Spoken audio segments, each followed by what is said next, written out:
focus on how you can manually clean and total overhauling Epson L1800 capacity station.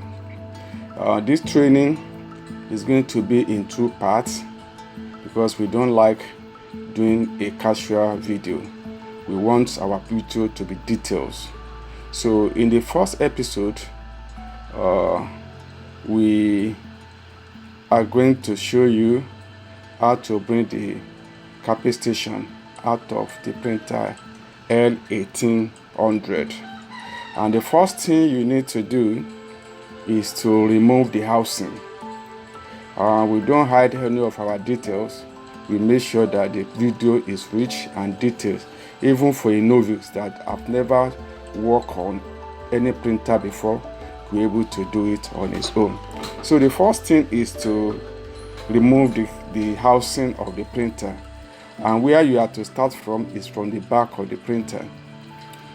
You have to lose the cover that covers the main board and the power unit of the printer. Because that's housing at the back that I'm trying to remove. Hook down some other parts of the printer which they will never come out without using this. The left and the side panel of the printer, they are being hooked down. So you gently take your time. After you have loosed the 3 screws that holds it, just gently bring it out. You see, it's out already. So find a place to keep it with the screws. Don't mix up your screw with other screw, because most times some of the threads on those screws are not the same, and if you make mistake putting them together, you might not know exactly which screw is for a particular location, of which it can damage the thread of your screw. So the next thing is to see how you can remove the side panels. So the side panel, you have some screws also there. Then we are trying to see if you can remove this space. Now is a screw underneath that hold your main board, down. So you have removed that screw. Actually, we don't have much to do with the main board, but if you want to see how to remove the main board, you can go to our channel, Mega Pixel Print Studio educational channel. You can go there, you can see how we bring out the main board. So what you are trying to do now is to remove the side panel, and you can see the echo tank. So there are some screws under that echo tank you need to lose so that you're able to remove the side panel. There's also some screw at the front which you need to remove as well, and at the back. So this is one of them. There is a screw at that particular point, then there is one at the front. So take your time, locate all the screws, and start losing them out one after the other. If you are trying to bring any part of the printer out and it looks as if very strong in your hand, that means there are some screws that you have not been able to unloose. So take your time to locate those screws. And cleaning a capacity station, I know it can be done internally, but most often the time when you do it like that, you don't actually give it a proper cleaning. So you have to bring it out so that you can do a proper cleaning. There are sometimes inks have dried inside the print head, inside the capacity station tube. So you can see I'm trying to bring out the control panel. So it just looks like something that is sharp enough that you can use to lift, because that panel will clip into the body of the printer. So look for something. I'm using knife to lift it up. You have to be very careful so that you not break anything. Just do it gently the way I'm doing it. Take your time. It are already out. The next thing is to remove the ribbon or the flex that is connected to the control panel. So gently pull it out so that you will not damage the contact on the ribbon. So the contact is still very okay. You check also, then you keep it one side. That screw that is under the control panel, you have to bring it out and keep it separately because it's a little bit different from other screws. So that you will not use a wrong screw when you are trying to put the printer back. Put the control panel back. So the next thing is to bring the complete housing out. We look for, then this is the side panel. That is the one at the other side where you don't have your echo tank. Then there are some screws at the front which you need to remove. Check the other side of the printer too. Then this is the echo tank side. All the screws have been removed. Then gently bring the panel, the left and the right panel of the printer out. Then remove other screws that is holding your casing to the frame of the printer. You can see them. You don't need to rush to do it, just take your time. Even if you are a novice, you can actually do it. You don't need to spend so much money in repairing your printers by inviting somebody from outside to come and do it.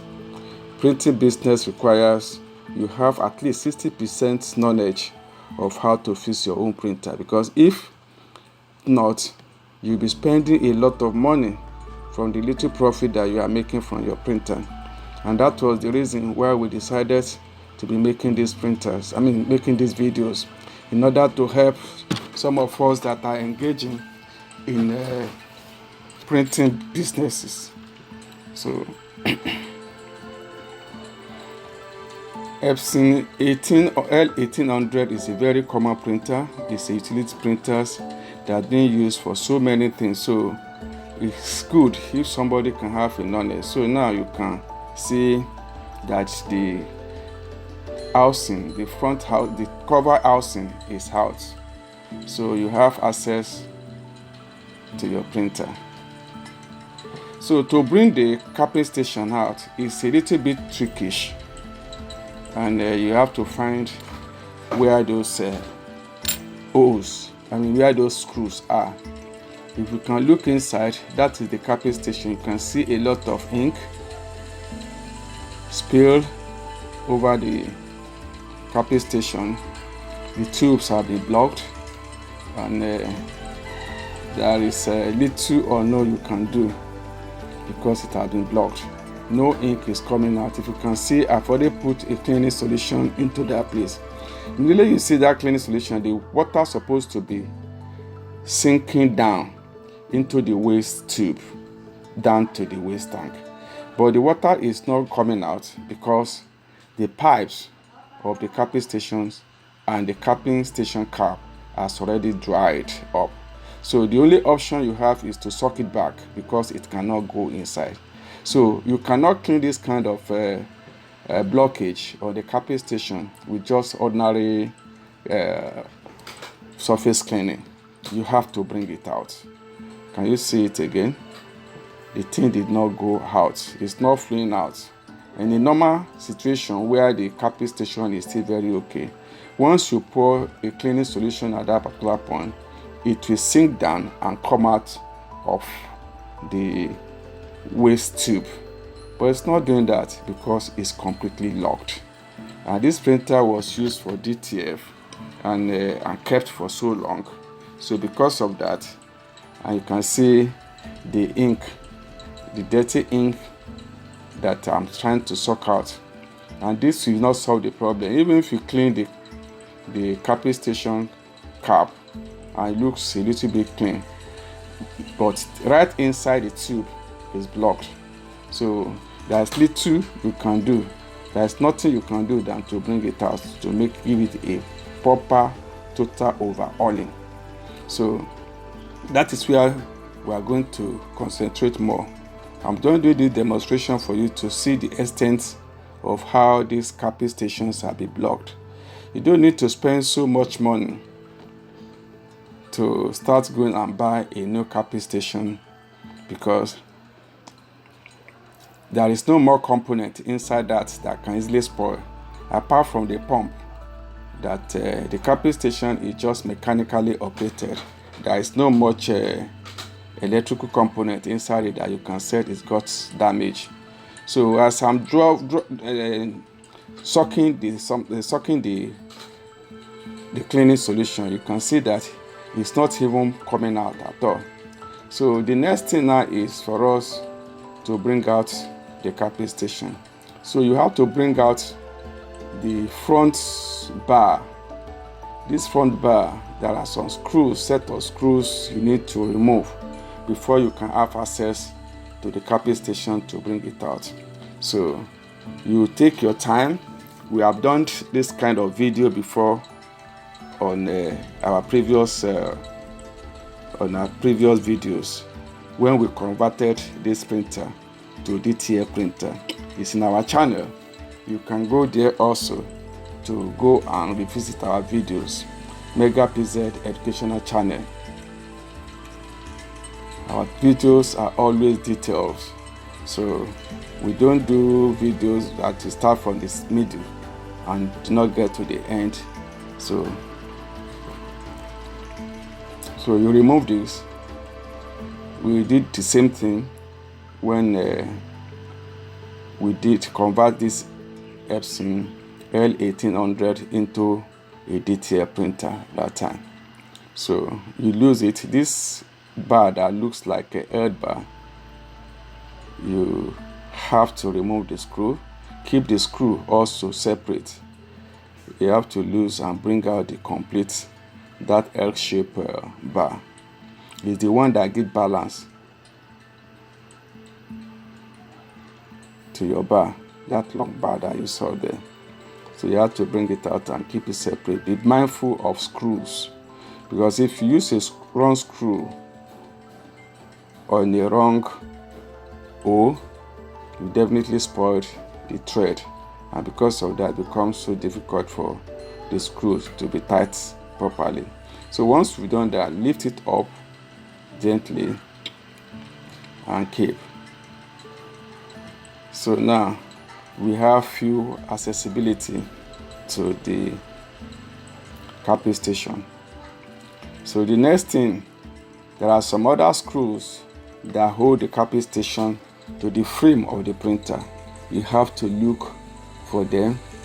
Then before that, there is something like a bar you need to loose by the side of the printer.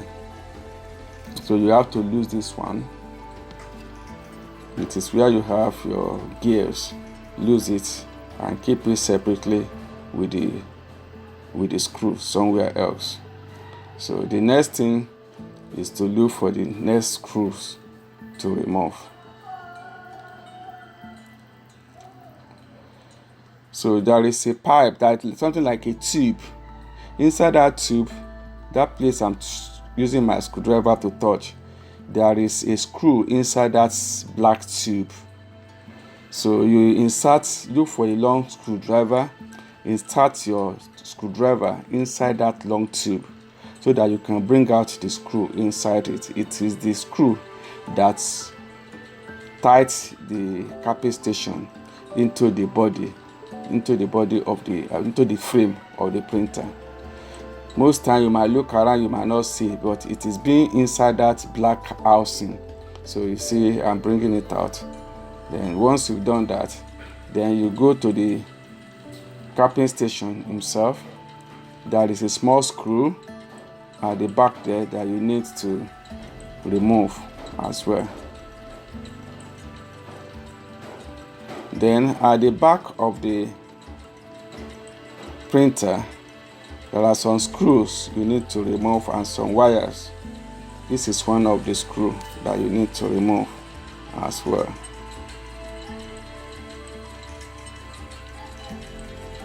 Take your time. Don't allow any screw to fall inside the printer. If it does, make sure you find out that screws and bring it out. So you can see that the capping station is a little bit free now. So the next thing you need to do is to disconnect those wires. This is the earthing wire. You have to disconnect it from the housing so that it can come out with the capping station where you want to bring it out. Then there are some wires also that you need to unplug. So just be gentle with it. Be gentle with the wires. This one is just to unplug it. It is plugged. They are connected together. So what you need to do is detach it from where it's been plugged into. So once you've done that, you have already detached the capping station from the wire that connect to the main board. Just take your time so that you will not spoil the wire. But most of these wires most times are very difficult to find. So, and because of damage to a particular wire can render your printer useless, because if you cannot get a replacement for it, then there is little you can do. Then disconnect those ones. Most times the screws might be too tight on the earthing wires, which may make it difficult for you to unscrew it. You can just get something to cut it. Then when you are through with it, you connect it back. You connect the wires, the earthing wire back. So you can see the capping station after using it. I'm trying to bring it out. You can see, and you can see now the capping station is completely out. So this is going to take us to the end of the part 1. The part 2 is when we are going to do total overhauling of the capping station, because this capping station is extremely too clutch, and there is nothing you can do than to manually clean it up. So look out for our second part 2 of this video. It's already available on the channel. Go there and get access to it and see how we completely overhaul the cleaning. Thanks for coming. Introduce our channel to some of your friends. Subscribe to more of our videos. Like our videos, comment, share and subscribe. God bless you. Remain blessed. Thank you very much.